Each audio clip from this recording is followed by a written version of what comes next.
यूहन्ना 3:16 से 17 पद। क्योंकि परमेश्वर ने जगत से ऐसा प्रेम रखा कि उसने अपना इकलौता पुत्र दे दिया, ताकि जो कोई उस पर विश्वास करे वह नाश ना हो परंतु अनंत जीवन पाए। परमेश्वर ने अपने पुत्र को जगत में इसीलिए नहीं भेजा कि जगत पर दंड की आज्ञा दे, परंतु इसीलिए कि जगत उसके द्वारा उद्धार पाए।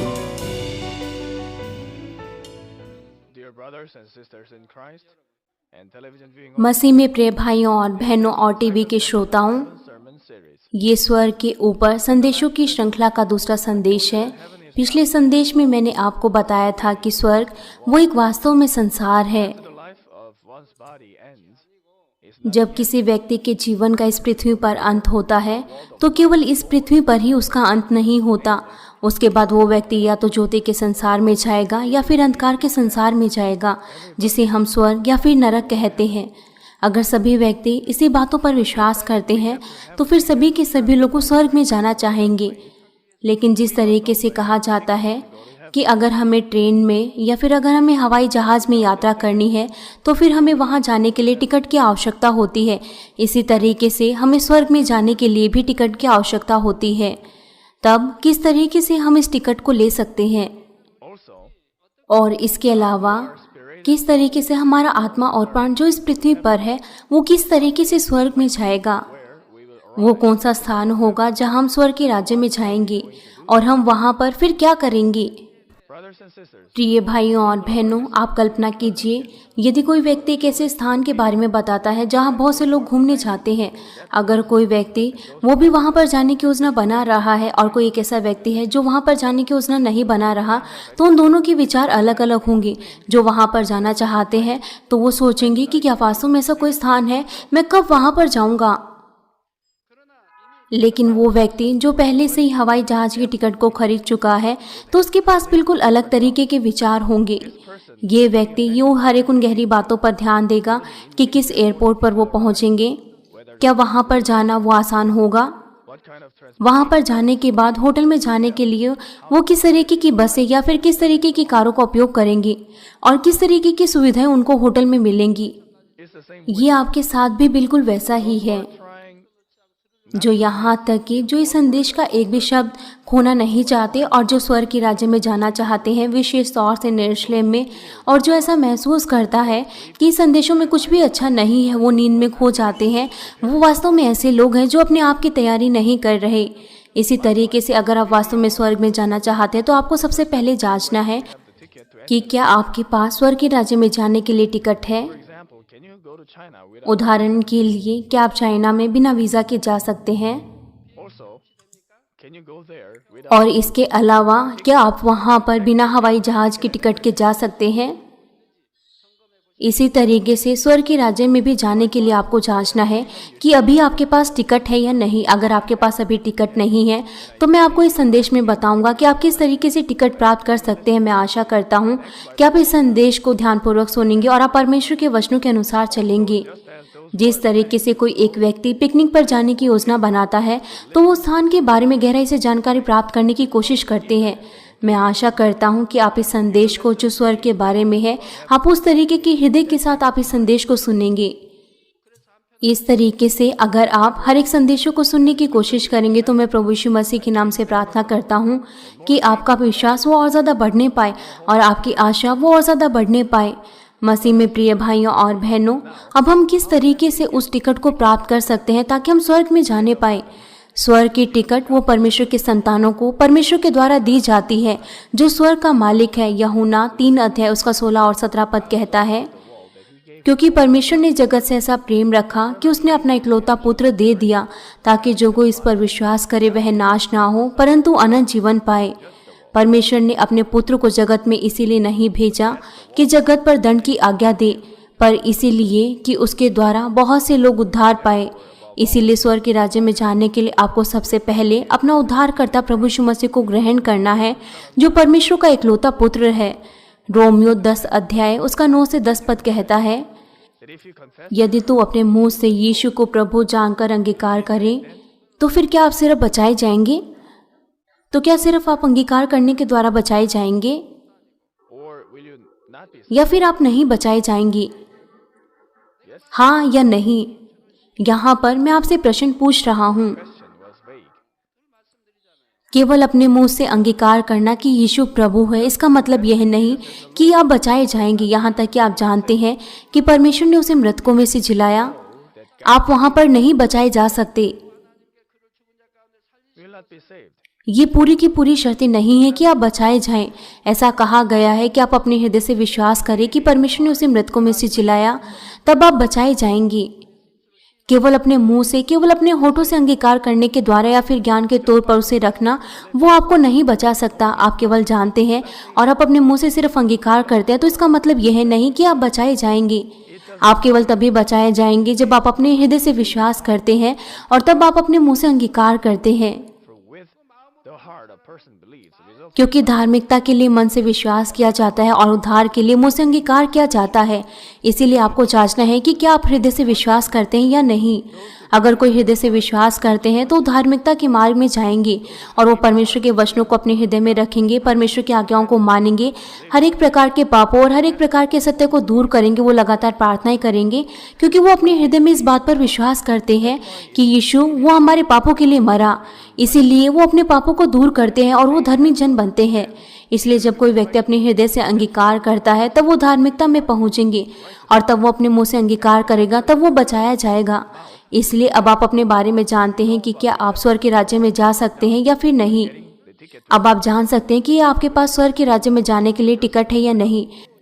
अगर आप केवल परमेश्वर के वचनों को सुनते हैं और उसे भूल जाते हैं और आप परमेश्वर के वचनों को अपने हृदय में नहीं रखते, तो आप नहीं कह सकते कि आप अपने हृदय से विश्वास रखते हैं और आपके पास धार्मिकता है। केवल मुंह से अंगीकार करना कि यीशु हमारा उद्धार करता है और उसके पुनरुत्थान पर हृदय से विश्वास करना और क्रूस के प्रावधान पर अपने हृदय से विश्वास करना और यीशु के लहू पर, तो फिर आप धर्मी बनेंगे। इसलिए फिर आप आत्मा में जाएंगे। अगर आप आत्मा में जाते हैं तो फिर आप और ज़्यादा आशीष और ज़्यादा अच्छा स्वास्थ्य प्राप्त करेंगे। वास्तव में ये विश्वास करना है कि उसने हमें उन पापों से बचाया, उस नरक से बचाया और उस अनंत पीड़ा को ले लिया। यीशु स्वयं हमारे बदले उस क्रूस पर चढ़ा। उन्होंने हमें हर एक प्रकार के श्रापों से छुड़ाया और उन्होंने हमारे सभी पापों को क्षमा किया और उन्होंने अपना वो कीमती लहू बहाया। अगर हम इन सभी बातों पर हम अपने हृदय से विश्वास करते हैं तो फिर हमारे पास गहराई से पश्चाताप करने का समय होगा। हम आंसुओं के साथ अपने पूरे हृदय की गहराई के साथ पश्चाताप करेंगे और हम अपने प्रभु के लिए धन्यवाद देंगे जिन्होंने हमारे लिए उस क्रूस की पीड़ा को सहा।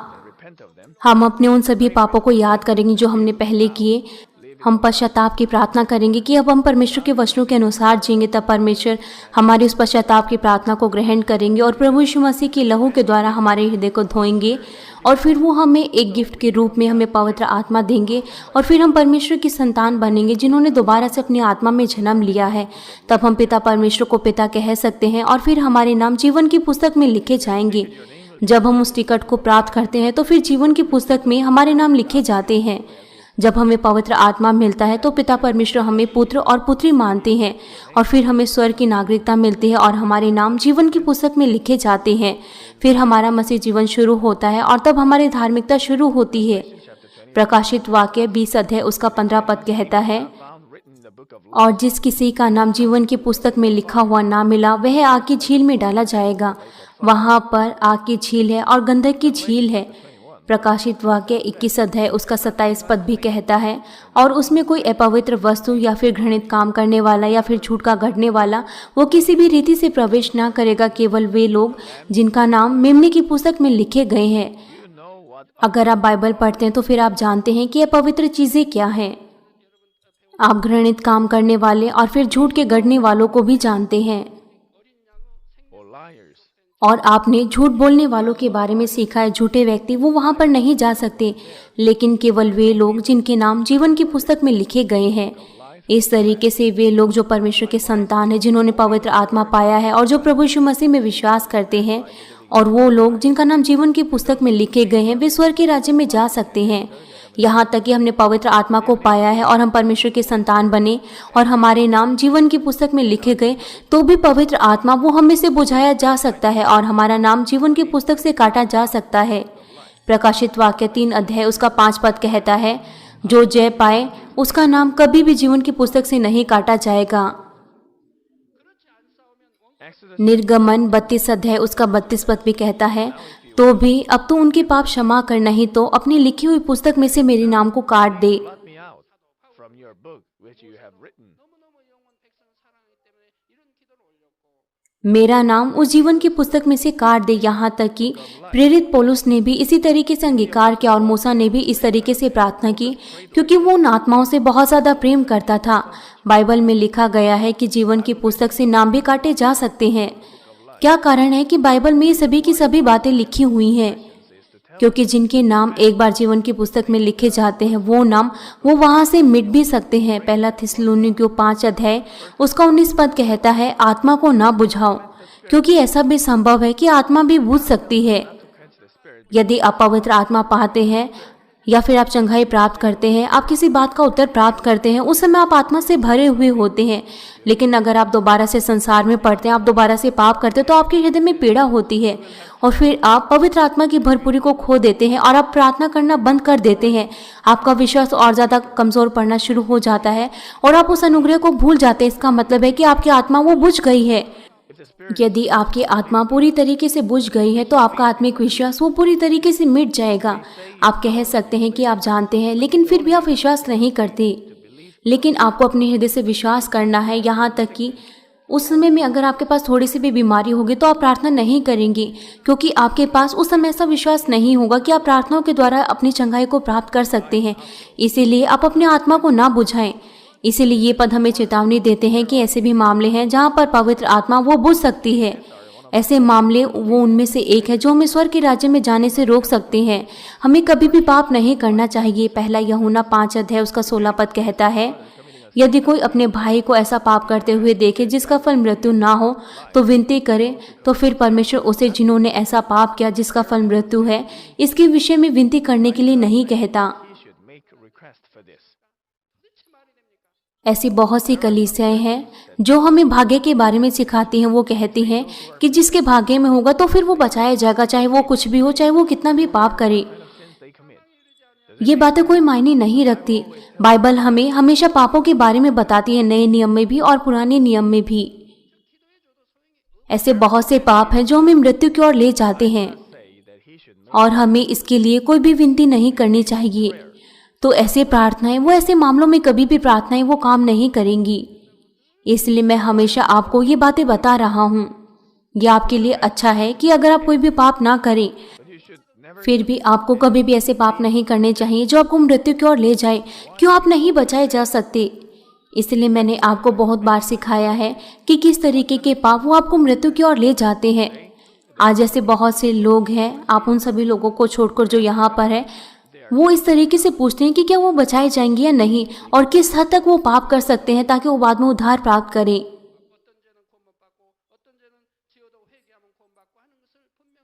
लेकिन हमारी कलीसिया में मैंने आपको बिल्कुल साफ तौर से सिखाया है कि आप किस तरीके से उद्धार प्राप्त कर सकते हैं और किस तरीके से आप नहीं बचाए जा सकते और किस तरीके के पाप वो आपके उद्धार को भी छीन सकते हैं और किस तरीके के पाप क्षमा हो सकते हैं। अब आप ऐसा नहीं कह सकते कि मैं नहीं जानता, मैंने आपको बहुत बार सिखाया है। लेकिन आप में से कुछ वो बहुत बार मेरे पास आते हैं और वो पश्चाताप के पत्र लिखते और वो कहते हैं कि मैंने बहुत से शरीर के कार्यों को किया है। वो बार बार अपनी पत्नी को मारता है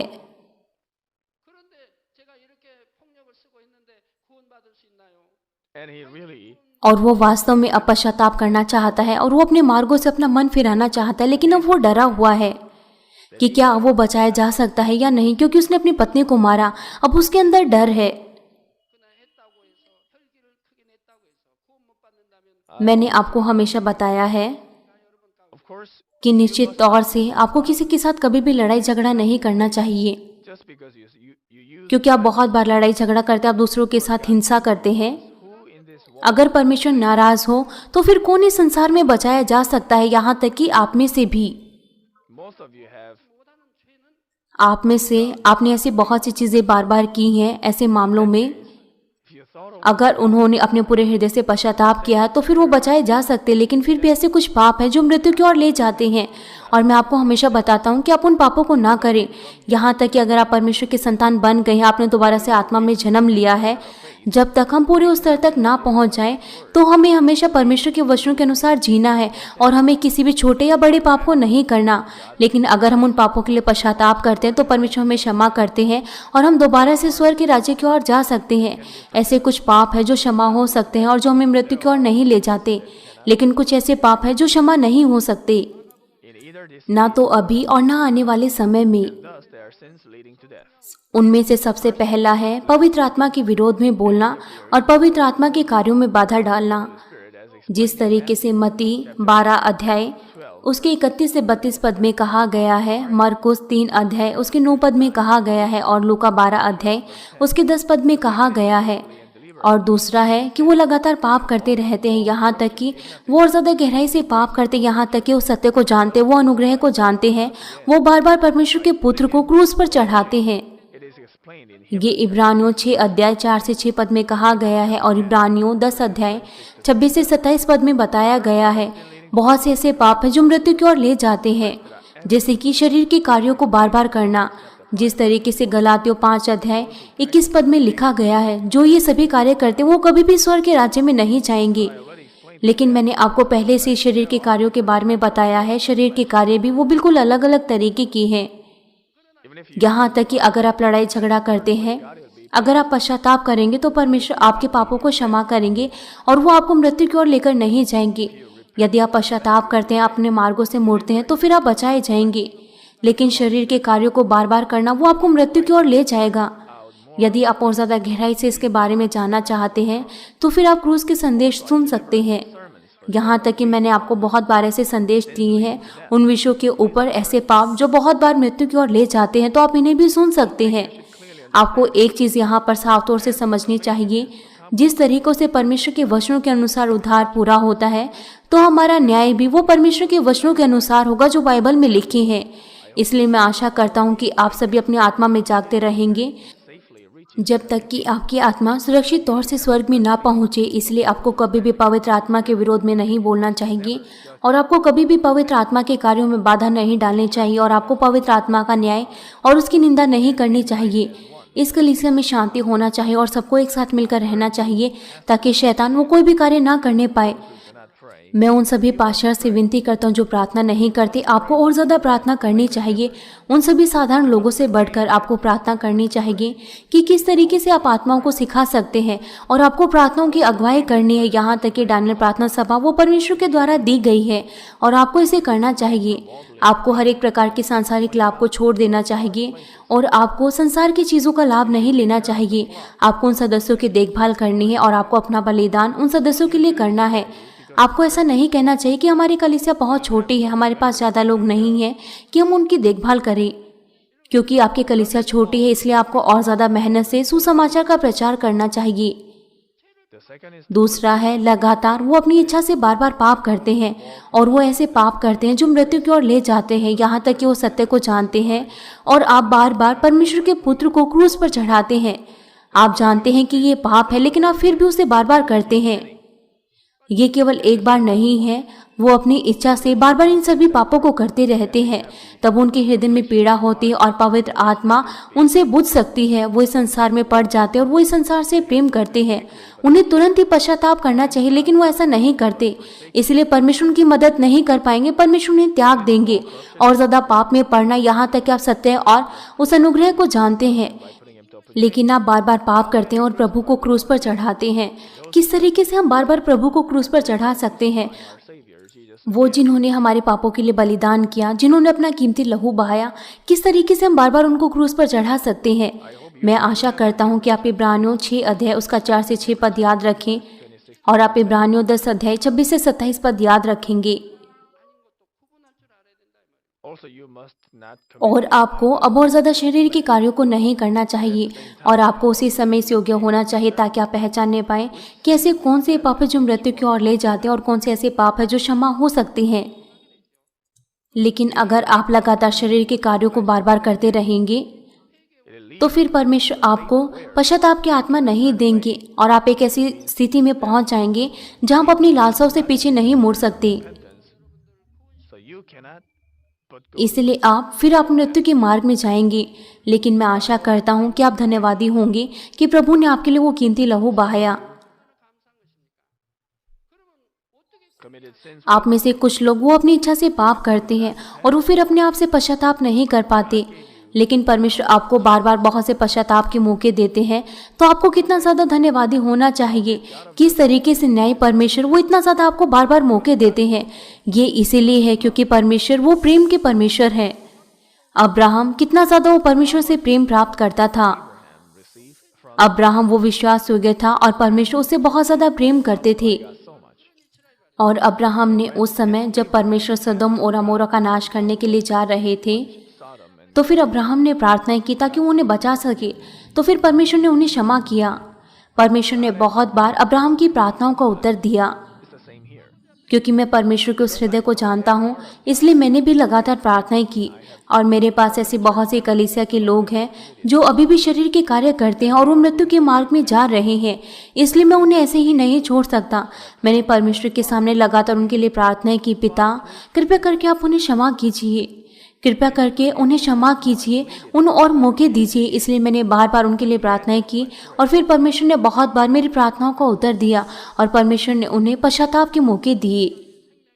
मसीह में प्रिय भाइयों और बहनों, अब यदि कोई विश्वासी जिसका नाम जीवन की पुस्तक में लिखा गया है स्वर्ग में, जब इस पृथ्वी पर उसका जीवन खत्म होता है तो उसकी आत्मा और प्राण उसके शरीर को छोड़ देते हैं, तो वो किस तरीके से स्वर्ग में जाएगा?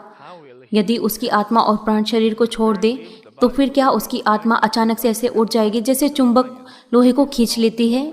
या फिर क्या हमारी आत्मा वो स्वर्ग के राज्य को जानती है? क्या फिर वो अपने आप से स्वर्ग के राज्य को ढूंढ सकती है? To the heavenly kingdom by तो फिर कैसे हमारी आत्मा उन रास्तों को जानेगी जबकि वो पूरी तरीके से वातावरण से अपरिचित है? when the spirit जब हमारा जीवन खत्म होता है तो हमारी आत्मा बाहर आती है।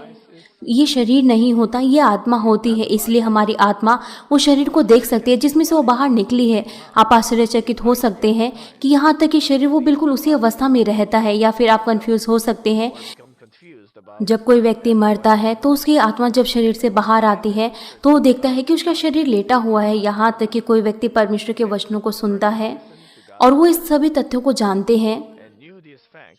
जब आत्मा वो इस शरीर से बाहर आती है, वो ऐसा महसूस करती है कि बिल्कुल सब कुछ नया है और उसके लिए ये सब कुछ अजीब होता है, जब तक कि वो अपने आप को आत्मिक वातावरण के अनुसार नहीं ढालते। जब बचाई हुई आत्माएं वो शरीर से बाहर आती है, वो हैरान ना हो ताकि वो स्वर्ग के राज्य तक सुरक्षित पहुंचे। तब परमेश्वर 2 स्वर्गदूतों को उनके पास भेजते हैं और वो उस आत्मा के लिए इंतजार करते हैं। इसलिए बहुत से लोग वो अपनी मृत्यु से पहले वो स्वर्गदूतों को देखते हैं। मृत्यु के समय वो देख सकते हैं। Close to death, वो जो बचाया नहीं गया वो जानता है। वो नरक के दूतों को देखता है जो काले कपड़े पहने हुए आए हैं, इसलिए वो डर के मारे मर जाते हैं। so they die in fear. वो अच्छे विश्वासी मृत्यु के समय उनके चेहरों पर मुस्कान होती है। Their faces वो खुशी के साथ मर जाते हैं die happily और उनकी आंखें बंद रहती हैं। closed. क्यों? फिर वो उन 2 स्वर्गदूतों को देखते हैं जो उन्हें लेने के लिए आए हैं। वो पहले से ही जानते हैं कि वो बचाए गए हैं। वो जानते हैं कि वो स्वर्ग के राज्य में जाएंगे, इसलिए वो खुशी के साथ मरते हैं। In happiness, लेकिन कुछ विश्वासी वो संघर्ष करते रहते हैं डर के लिए, और वो अंत में अपनी आंखों को बंद करते और वो शांति से मर जाते हैं। ऐसे मामलों में थोड़ा सा भ्रम रहता है कि क्या वो बचाए गए हैं या फिर वो नहीं बचाए गए। or may not be saved. They may barely हो सकता है कि वो स्वर्गलोक जाएं, इसलिए डर के मारे उनकी मृत्यु होती है।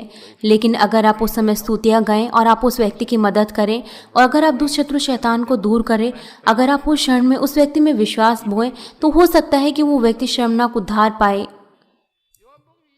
यदि कोई व्यक्ति, अगर उसके पास इतना विश्वास नहीं है कि वो अपने आखिरी पलों में बचाया जाए, तो फिर वो व्यक्ति उस तरीके से बचाया जा सकता है।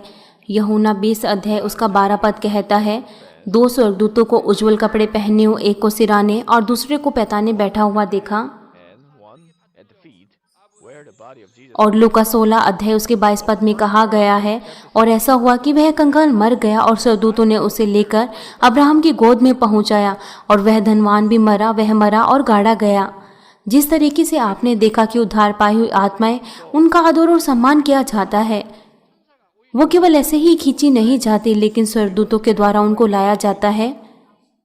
लेकिन अगर आत्मा शरीर को छोड़ दे क्योंकि वो व्यक्ति परमेश्वर के पुत्र और पुत्री है, तो स्वर्गदूत वो उसका आदर करते हैं। ऐसा भी कहा गया है कि स्वर्गदूत जो उस समय बहुत से होते हैं, इसलिए हम कह सकते हैं कि वहाँ पर एक स्वर्गदूत नहीं, वहाँ पर 2 स्वर्गदूत हैं। इसी तरीके से परमेश्वर 2 स्वर्गदूतों को वहाँ पर इंतजार कराते हैं जब तक उस विश्वासी की आत्मा शरीर से बाहर न आए, और तब वहाँ से उसकी आत्मा की अगुवाई स्वर्ग के राज्य की ओर की जाती है। अब ये उद्धार पाई हुई आत्माएं सबसे पहले कहाँ पर जाएंगी? जिनकी अगुवाई स्वर्गदूतों के द्वारा होती है, वो तुरंत ही स्वर्ग के राज्य में नहीं जाएंगी, लेकिन उनको प्रतीक्षा स्थल पर वहाँ पर इंतजार करना है। क्या कारण है कि वो तुरंत ही सीधा स्वर्ग के राज्य में नहीं जा सकती और उनको वहाँ पर प्रतीक्षा स्थल पर इंतजार करना है? क्योंकि इसका मतलब है, यदि आप ऊंचे पहाड़ों पर जाते हैं तो आपके लिए मुश्किल होगा कि आप वहाँ पर सांस लेने पाएं, क्योंकि वहाँ पर ऑक्सीजन की कमी होती है। लेकिन अगर आप 4000 या फिर 4500 मीटर ऊपर जाएं तो आपके लिए सांसें लेना वो और भी ज़्यादा मुश्किल होगा। आपको धीरे धीरे चलना पड़ेगा, आपको धीरे धीरे बोलना पड़ेगा। इसलिए अगर आप ऊंचे पहाड़ों पर रहते हैं, अगर कुछ महीनों पर आप वहाँ पर रहते हैं, क्या आप वहाँ पर रह सकते हैं या फिर नहीं? क्या आप वहाँ पर रहने पाएंगे? कृपया करके आप अपने हाथों को उठाएं अगर आप वहाँ पर रह सकते हैं तो। क्यों? क्योंकि आप शुरू में वहाँ पर आपके लिए रहना मुश्किल होगा। सबसे पहले आपके लिए वहाँ पर मुश्किल होगा, आप बहुत ज़्यादा अलग महसूस करेंगे। लेकिन जिस तरीके से आपके दिन बीतते जाएंगे, जितने ज़्यादा सप्ताह बीतेंगे, तो आप फिर वहाँ पर रह भी सकते हैं। तो फिर आप वहाँ पर 3 महीने से भी ज़्यादा रह सकते हैं और फिर आप आसानी से वहाँ पर रह सकते हैं। जब हमारी आत्मा सबसे पहले शरीर से बाहर निकलती है तो वो आश्चर्यचकित हो सकती है, क्योंकि उसके लिए सब कुछ बहुत ज़्यादा अलग है और आप एक विशेष आत्मिक क्षेत्र में होते हैं। इसलिए परमेश्वर हमें कुछ समय देते हैं ताकि वो आत्मा उस आत्मिक राज्य के अनुसार अपने आप को ढाल सके। वो स्थान, वो प्रतीक्षा स्थल है। जिस तरीके से हमारे शारीरिक शरीर से जब हमारी आत्मा इस शरीर से बाहर निकलती है, वो बिल्कुल ऐसा महसूस करती है जैसे कि वो आसमान में उड़ रही है। आप में से ऐसे बहुत से लोगों ने एहसास किया होगा, जब आप चंगाई प्राप्त करते हैं या फिर जब आप परमेश्वर से कुछ उत्तर प्राप्त करते हैं तो आप बहुत ज़्यादा खुश होते हैं। आप ऐसा महसूस करते हैं कि आप हवा में उड़ रहे हैं। और जब आप पवित्र आत्मा से भरे होते हैं तो आपका शरीर बहुत ज़्यादा हल्का महसूस करता है और आप ऐसा महसूस करते हैं जैसे कि आप हवा में उड़ रहे हैं। मैं सोचता हूँ कि आप में से बहुत से लोगों ने ऐसा अनुभव किया है, क्योंकि सब कुछ आत्मिक राज्य में बिल्कुल नया है। तो वहाँ की चीज़ों को सीखने के लिए हमें थोड़े समय की ज़रूरत होती है। उन्हें वहाँ पर सीखना है कि किस तरीके से उनको आत्मिक क्षेत्र में कार्य करना है, किस तरीके से वहाँ पर रहना है। वो वहाँ पर कुछ आधारभूत चीज़ों को सीखते हैं।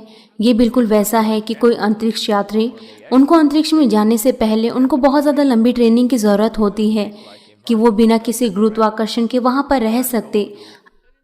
आप वहाँ पर बिना किसी ट्रेनिंग के नहीं जा सकते। आपको बहुत ज़्यादा लंबे समय तक ट्रेनिंग लेनी पड़ती है। आपको अपने शरीर को उस वातावरण के अनुसार ढालना पड़ता है, वरना आप वहाँ पर बहुत ज़्यादा मुश्किल महसूस करेंगी। अगर आप शून्य गुरुत्वाकर्षण पर नहीं रह सकते तो आप वहाँ पर हर जगह उड़ेंगे, आप किसी भी चीज़ को पकड़ नहीं पाएंगे। अगर उनके पास कोई भी चम्मच नहीं होगी, अगर चम्मच होगी भी तो वो इधर उधर घूमती रहेगी। यहाँ तक कि वो बाथरूम भी नहीं जा पाएंगे। यहाँ तक कि वो बहुत ज़्यादा कम खाना पाएंगे, जिसमें बहुत ज़्यादा कम पोषक तत्व होंगे। उन्हें लगातार अपने कार्यों को करने के लिए इधर उधर घूमता रहना पड़ेगा। वो जो ट्रेन नहीं है वो हमेशा इधर उधर घूमती रहेंगी। लेकिन जो अपने आप का संतुलन बना सकते हैं वो अपने फिर भी कार्यों को कर सकते हैं। इसलिए बचाई हुई आत्माएं वो फिर कहाँ पर जाएंगी? ये सभी की सभी परिस्थितियाँ और स्थान, ये हमारे प्रभु के पुनरुत्थान और उनके स्वर्गारोहण के बाद बदल गए। हमारे प्रभु के पुनरुत्थान, उनके स्वर्गारोहण से पहले इस स्थान का एक भाग वो ऊपरी कब्र था जो कि स्वर्ग में प्रतीक्षा स्थल था। अगर हम इजराइल में वहाँ पर जाएं, वहाँ पर एक समुद्र है। जब हमारे सदस्य वहाँ पर जाते हैं तो ये बहुत ज़्यादा मज़ेदार है।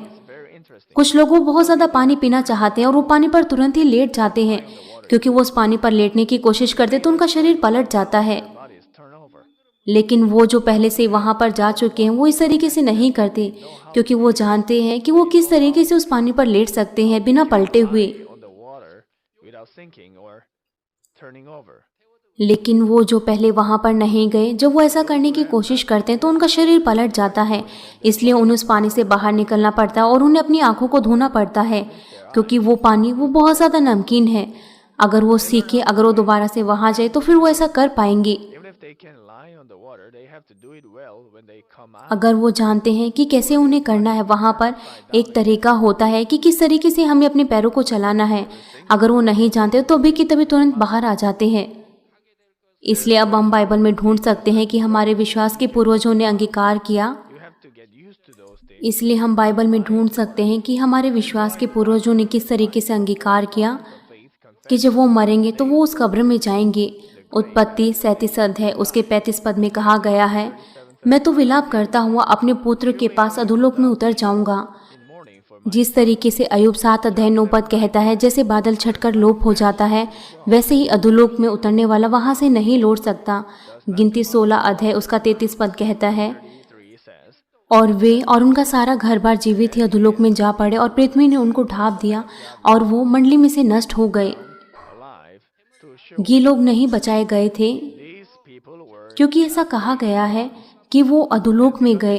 तो फिर हम देख सकते हैं कि अधोलोक ये उनके लिए प्रतीक्षा करने का स्थान है जिनका उद्धार नहीं हुआ है। not only for saved souls, but also for those who are not saved. हम और ज़्यादा लूका 16 अध्याय में देख सकते हैं, धनी व्यक्ति और भिखारी जिसका नाम लाजरस था वो मर गए। वो धनी व्यक्ति वो वहाँ पर गया, The rich man was suffering. यहाँ तक कि लाजरस वो अब्राहम की बाहों में था। क्या वो धनी व्यक्ति वो परमेश्वर को नहीं जानता था? लेकिन फिर भी उसने नफरत की, लेकिन वो परमेश्वर के वचनों के अनुसार नहीं जिया और उनके बीच में एक बहुत बड़ा अंतर था। There was a great chasm. उनके बीच में बहुत ज़्यादा अंतर था और वो आ जा नहीं सकते थे। Chasm is not just a small part. ये कोई छोटा सा ही भाग नहीं है, ये हमारी कल्पनाओं से भी परे है। इन सभी चीज़ों को देखते हुए हम देख सकते हैं कि जब किसी व्यक्ति की मृत्यु होती है, वे कब्र में जाते हैं और ये कब्र 2 भागों में बांटे गई हैं, एक उनके लिए जिनका उद्धार हुआ है और दूसरा जो नहीं बचाए गए, जिनका उद्धार नहीं हुआ। यहाँ पर वो जो बचाए गए हैं, जिनका उद्धार हो, वो ऊपरी कब्र में जाते हैं जो स्वर्ग से संबंधित है, और जो नहीं बचाए गए वो निचली कब्र में जाते हैं जो कि नरक से संबंधित है। Hades, which belongs to hell. इसीलिए प्रतीक्षा करने का स्थान उनके लिए जो बचाए गए हैं प्रभु के पुनरुत्थान से पहले, वो ऊपरी कब्र में होंगी। Was the upper grave. वहाँ पर ऐसे बहुत से कुछ अलग मामले भी हैं, लेकिन उन सभी बातों को मैं आपको अगले संदेश में बताऊंगा। Them in the next. इसीलिए पुराने नियम में So in the Old Testament, who तो फिर ऊपरी कब्र का मालिक कौन था जो आत्माएं बचाई गई थी? वो अब्राहम था, जो विश्वास का पिता था। Abraham, the इसलिए पुराने नियम में वो जो लोग अब्राहम के साथ थे people were with Abraham when they died. और नए नियम में जो व्यक्ति अब्राहम के साथ थे। मेरा मतलब क्या है कि यीशु के आने से पहले, जब यीशु ने क्रूस उठाया, उनके पुनरुत्थान से पहले और यीशु के मरने के बाद, अब वो अब्राहम के पास नहीं जाते। People do not go to the side of Abraham. हालांकि अब्राहम अब वो यरूशलेम में है। तो फिर बाइबल क्या कहती है? What does the Bible say? यीशु ने उस अपराधी से क्या कहा जो उसके क्रूस के पास में था? आज ही तू मेरे साथ स्वर्ग लोक में होगा। आजकल लोग वो प्रभु के पास जाते हैं, लेकिन पुराने नियम में Side of the Lord. लोग वो अब्राहम की गोद में होते थे जब तक कि प्रभु ने उस क्रूस को नहीं उठाया था। Until Jesus took प्रभु के क्रूस उठाने के बाद जब प्रभु दोबारा से जीवित हो उठे और जब वो स्वर्ग में गए, तो वो प्रभु के साथ था। वो वहाँ पर प्रभु के साथ 3 दिन तक रहा और तब वो स्वर्ग लोक में गए, जो कि स्वर्ग के राज्य में है। for 3 days. And then पुराने नियम में वो सभी आत्माएं जो बचाई गई हैं, तो वो ऊपरी कब्र में अब्राहम की गोद में थी। हमारे प्रभु के पुनरुत्थान और स्वर्गारोहण के बाद तो स्वर्ग का प्रतीक्षा करने का स्थान अब वो बदल गया। यूहन्ना 14 अध्याय उसके 2 पद में लिखा है, मेरे पिता के घर में बहुत से रहने के स्थान हैं, यदि ना होते तो मैं तुमसे कह देता, क्योंकि मैं जाता हूँ और तुम्हारे लिए जगह तैयार करता हूँ। house in heaven is being built. इसलिए हमारे प्रभु के पुनरुत्थान और स्वर्गारोहण के बाद जो बचाए गए हैं और जो पुराने नियम के समय में बचाए गए हैं, Who were saved during the पुराने नियम के समय में जो ऊपरी कब्र में थे, अब वो उस प्रतीक्षा स्थल में पहुंच गए हैं जो स्वर्ग में है। ऊपरी कब्र वो स्वर्ग से संबंधित है, लेकिन वो स्वर्ग के राज्य में नहीं है।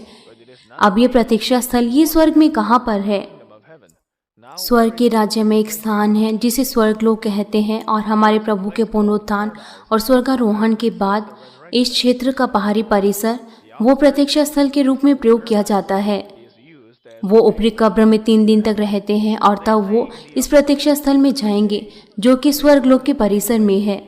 पुराने नियम में वो ऊपरी कब्र में रहते थे। They were staying in the वो वहाँ पर इंतजार करते थे जब तक कि प्रभु ने उस क्रूस को नहीं उठाया और जब तक कि उनका पुनरुत्थान और स्वर्गारोहण ना हुआ।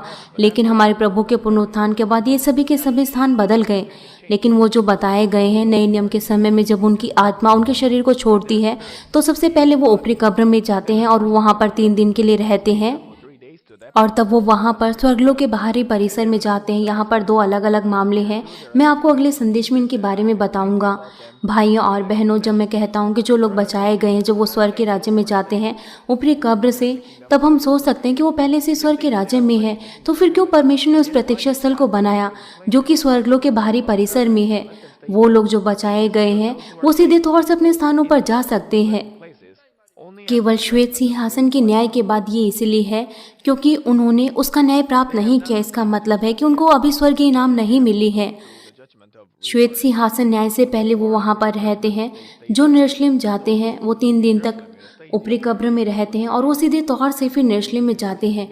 क्यों? क्योंकि उनके पास न्याय करने को अब कुछ भी नहीं है। उनके पास अब कोई भी बुराई नहीं है। वो लोग पवित्र हैं और वो परमेश्वर के हर एक घरानों में विश्वास योग्य रहे। इसलिए उन्होंने जो भी कुछ किया उन्होंने प्रभु के लिए किया। इसलिए अब उनके पास न्याय के लिए कुछ नहीं है। इसलिए अब वो तुरंत ही यरूशलेम में जाते हैं।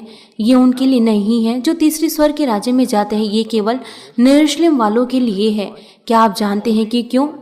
जब मनुष्य जाति की खेती खत्म हो जाएगी और जब 1000 वर्षों का राज्य आएगा, तब परमेश्वर हर एक व्यक्ति के इनामों और उनके प्रतिफलों को उन्हें देंगे। what he has done. वो जो यरूशलेम जाएंगे वो उनका घर है और वो लोग जो न्याय से पहले जो स्वर्गलोक के परिसर में रहते हैं Staying in the outskirts of paradise. उनको इस पृथ्वी पर प्रभु के साथ आना है। जब हमारे प्रभु का दूसरा आगमन होगा, उनकी आत्मा हमारे प्रभु के साथ आएगी, तो फिर उनके साथ क्या होगा? Then what will happen to them? उनका शरीर वो कब्रों में से पुनरुत्थानित हो उठेगा और उनकी आत्मा वो प्रभु से हवा में मिलेगी। तब वो दोबारा से शरीर और आत्मा बन जाएंगे। Complete जब 7 साल का विवाह बोझ खत्म हो जाएगा, तब परमेश्वर इस पृथ्वी को वो दोबारा से अपने वचनों के द्वारा पवित्र करेंगे। जिस तरीके से अदन की वाटिका साफ है, हम इस पृथ्वी पर आएंगे और हमारे पास कुछ कार्य करने को होंगे। 1000 सालों के लिए हमारे पास कुछ कार्य होंगे करने के लिए। क्यों?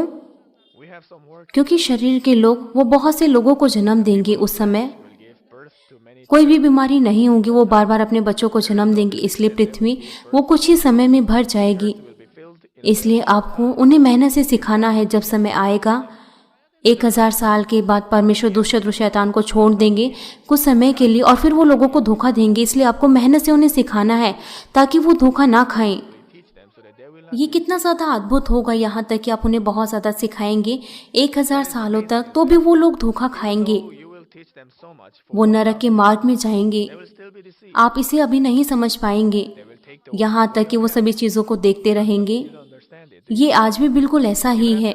यहाँ तक कि आप बहुत से चिन्ह और चमत्कार और बहुत से परमेश्वर के सामर्थ्य कार्यों को देखते हैं, सुनते हैं और आपने अनुभव किया है, लेकिन फिर भी आप मृत्यु की ओर ले जाने वाले पाप करते हैं और आप इस संसार में पढ़ते हैं। आप अपने पैरिश में, मिशन में आप उन लोगों को देख सकते हैं, In your cell, your वो कलीसिया को और वो अपने विश्वास को भी छोड़ देते हैं। मैंने आपको बहुत बार सिखाया है और आपने बहुत सी चीज़ों को देखा है और उनका अनुभव किया है। मैंने आपको बहुत से चिन्ह और चमत्कार दिखाए हैं। यहाँ तक कि तब भी लोगों कलीसिया को छोड़ देते हैं और वो मृत्यु के मार्ग में चले जाते हैं क्योंकि वो लोग वो इस संसार से प्रेम करते हैं। हम ऐसे लोगों को अपने आसपास देख सकते हैं। परमेश्वर ने हर एक व्यक्ति के स्थानों और उनके प्रतिफलों को निश्चित किया है। जो भी उन्होंने कार्य किए हैं मैं आपको बाद में विस्तार से बताऊंगा। I will explain श्वेत न्याय के सिंहासन से पहले हमारे प्रभु जब वो दोबारा से हवा में आएंगे, precisely until before the Lord. तब वो उन आत्माओं के लिए प्रतीक्षा स्थल है। तब आप आश्चर्यचकित हो सकते हैं कि जो भी कोई बचाया गया है इस सृष्टि की शुरुआत से ही, तो वो स्थान कितना ज़्यादा बड़ा होगा। आप इसकी कल्पना क्यों नहीं करते? क्या स्वर्गलोक को इस पृथ्वी से बड़ा होगा? अगर हम इस पृथ्वी को खींचे तो फिर वो क्या इससे बड़ा होगा? क्या वो इस पृथ्वी से 10 गुना बड़ा होगा? आप जल्दी से इसकी कल्पना कीजिए। आप में से कुछ लोग इसकी कल्पना नहीं कर सकते। Or some of you didn't imagine at all. अगर हम स्वर्गलोक की कल्पना करें तो मनुष्य उसकी कल्पना नहीं कर सकता। Yes. Paradise अगर हम इस शरीर ब्रह्मांड की तुलना करें that man can ever अगर हम गैलेक्सी जो कि आकाश गंगा है, जो कि इस पृथ्वी से संबंधित है, ये पूरा का पूरा ब्रह्मांड बहुत ज़्यादा बड़ा है, लेकिन ये एक गैलेक्सी, ये एक बिंदु की तरह छोटा है। और इस ब्रह्मांड में बहुत सी आकाश गंगाएं हैं। so big that our galaxy will तभी ये आकाश गंगा ये कितनी ज़्यादा बड़ी होंगी। हम इसे विशेष तौर से गर्मियों में हम समर रिट्रीट में इसे देख सकते हैं। how big is a galaxy then? एक तारे को पाने के लिए उनमें से एक आकाश गंगा यहाँ पर हमें उस रोशनी की तेजी से जाना होगा जो कि इस पृथ्वी के चारों ओर एक सेकंड में बहुत तेजी से घूमती है, या फिर इतनी तेजी से हजारों साल इसकी यात्रा करनी पड़ेगी। विशेष तौर से वो तारे जो बहुत ज़्यादा दूर हैं, हमें वहाँ पर 100 से भी हजार सालों तक वहाँ पर यात्रा करनी पड़ेगी। हम उस आकाशगंगा के अंत तक नहीं पहुँच सकते, यहाँ तक कि हम बहुत से साल वहाँ पर यात्रा करें। यहाँ तक कि ये आकाशगंगा अगर हम इसके पूरे ब्रह्मांड से तुलना करें तो ये केवल एक छोटे बिंदु के समान है। ये पृथ्वी ये भी एक बिंदु के समान है, और ये पृथ्वी ये भी केवल एक बिंदु जितनी है एक आकाशगंगा में। A spot in a galaxy. ये वास्तव में एक बिंदु के जितनी है। एक आकाशगंगा वो इतनी ज़्यादा बड़ी है, तो फिर ये पूरा ब्रह्मांड ये कितना ज़्यादा बड़ा होगा। और वो भी कहते हैं कि इस तरीके का ब्रह्मांड केवल एक नहीं है लेकिन बहुत से हैं। They also say यहाँ तक कि ये ब्रह्मांड जो परमेश्वर ने हमें इस शारीरिक संसार में दिया है ये बहुत ज़्यादा बड़ा है, ये हमारे ज्ञान से परे है। तो फिर स्वर्ग का राज्य वो कितना ज़्यादा बड़ा होगा। इसलिए मैं आशा करता हूँ कि आप विश्वास करने पाएँ knowledge and how much bigger कि सृष्टि की शुरुआत से बचाए हुए आत्माएं वो स्वर्गलोक के बाहरी परिसर में रह सकती हैं, जो कि स्वर्ग के राज्य में जाने के लिए प्रतीक्षा स्थल है। आप ऐसा कह सकते हैं कि वहाँ पर बहुत ज़्यादा भीड़ होगी। ऐसा बहुत से लोग हैं जो कि बचाए गए हैं इस सृष्टि की शुरुआत से ही। बहुत से लोग बचाए गए हैं उनके विवेक के न्याय के अनुसार। आपको इस बात की चिंता करने की ज़रूरत नहीं है।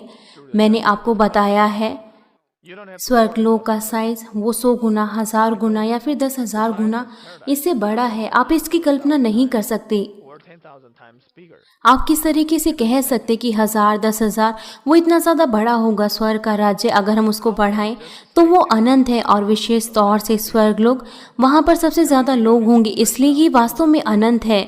Especially हम इसकी कल्पना अपने सोच विचारों के अनुसार नहीं कर सकते। अगर आपके माता पिता जिन्होंने अच्छे से जीवन नहीं जिया, अगर वो केवल बचाए गए हैं मृत्यु से पहले, उन्होंने सपना देखा just saved. और उन्होंने एक बड़े घास के मैदान को देखा। वहाँ पर बहुत ज़्यादा सुंदर फूल थे और वहाँ पर बहुत से लोग थे जो कि समूह में बैठे हुए थे और वे अच्छे से एक दूसरे से बातचीत कर रहे थे। और कुछ लोग अपनी मृत्यु से पहले एक दर्शन देखते हैं। एक व्यक्ति है जिसने परमेश्वर के अनुग्रह के द्वारा मरने से पहले एक दर्शन देखा।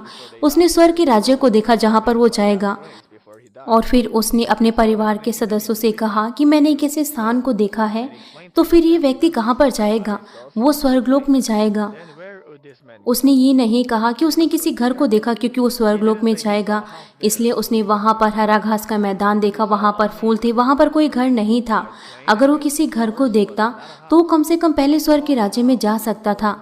और जिस तरीके की वो घर देखता, उसके बाद हम बता सकते थे कि ये पहला राज्य, दूसरा राज्य या फिर तीसरा राज्य या फिर ये नया यरूशलेम है। third kingdom? आप स्वर्ग के संदेशों को सुनते हैं, इसलिए अब आप जानते हैं और अब आप पहचान सकते हैं जो भी कुछ लोग आपको बताते हैं, और अब आप बता सकते हैं कि वो कहाँ पर जाएंगे। Kingdom they अब किस तरीके से स्वर्ग में प्रतीक्षा स्थल होगा जो कि स्वर्गलोक के परिसर में है। जब से मैं आपको लगातार इस प्रतीक्षा स्थल के बारे में बता रहा हूँ, क्या आप में से कोई ऐसा सोचता है कि एक साधारण सा स्थल होगा, वहाँ पर बहुत सी कुर्सियाँ होंगी? like a जिस तरीके से कोई रेलवे स्टेशन होता है तो ये कितना ज़्यादा वहाँ पर बोरिंग होगा उन लोगों के लिए जो कि पुराने नियम के समय से ही जो लोग बचाए गए हैं और जिन्होंने इतने ज़्यादा लंबे समय से, जिन्होंने इतने ज़्यादा हज़ारों सालों से इंतज़ार किया है। लेकिन जो स्वर्ग में प्रतीक्षा स्थल है वो ऐसा नहीं है। the outskirts of paradise. मैं आपको स्वर्गलोक के बारे में गहराई से बताऊंगा। I will also explain to you about यहाँ तक कि ये प्रतीक्षा स्थल जो स्वर्गलोक के परिसर में है ये बहुत ज़्यादा सुंदर है। अगर हम इस पृथ्वी पर किसी भी स्थान से उसकी तुलना करें तो ये बहुत ज़्यादा सुंदर है। मैं आपको इस स्थान के बारे में थोड़ा सा बताता हूँ। यहाँ पर बहुत ज़्यादा सुंदर घास के मैदान है और बहुत ज़्यादा सुंदर खिलते हुए फूल हैं, और वहाँ पर कोई भी कीड़े मकोड़े और कोई भी धूल नहीं है। आप वहाँ पर बैठ सकते हैं, आप लेट सकते हैं। यहाँ तक कि वो घास वो बहुत ज़्यादा कोमल है। आप वहाँ पर बहुत ज़्यादा सुविधा महसूस करेंगे।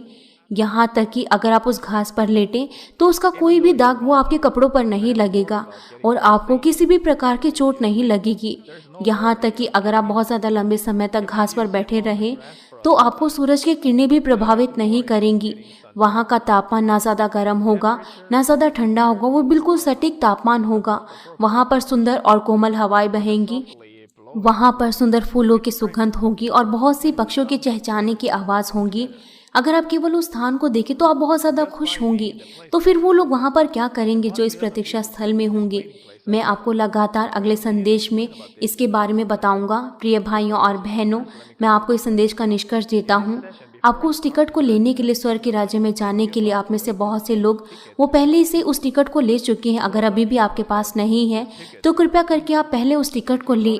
आज से मैंने आपको बताया कि किस तरीके से आत्मा और प्राण जब वो इस शरीर को छोड़ेंगे और वो किस तरीके से वो उस प्रतीक्षा स्थल में जाएंगे और किस तरीके का ये प्रतीक्षा स्थल होगा। अब आपके पास पहले से ही वो टिकट है और जब परमेश्वर आपकी आत्मा को बुलाते हैं, अब आप स्वर्ग के राज्य से संबंधित हैं। इसलिए यहाँ तक कि जिस हद तक आप इस पृथ्वी पर परमेश्वर के वचनों के अनुसार रहते हैं, उतना ही ज़्यादा आपके हृदय में खुशी होगी और उतना ही स्वर्ग का राजा आपके हृदय में होगा कि अब आपके हृदय में ऐसी स्वर्ग की सुंदर चीज़ें हैं। इसलिए अब आपको संसार की किसी भी चीज़ की चिंता करने की ज़रूरत नहीं है।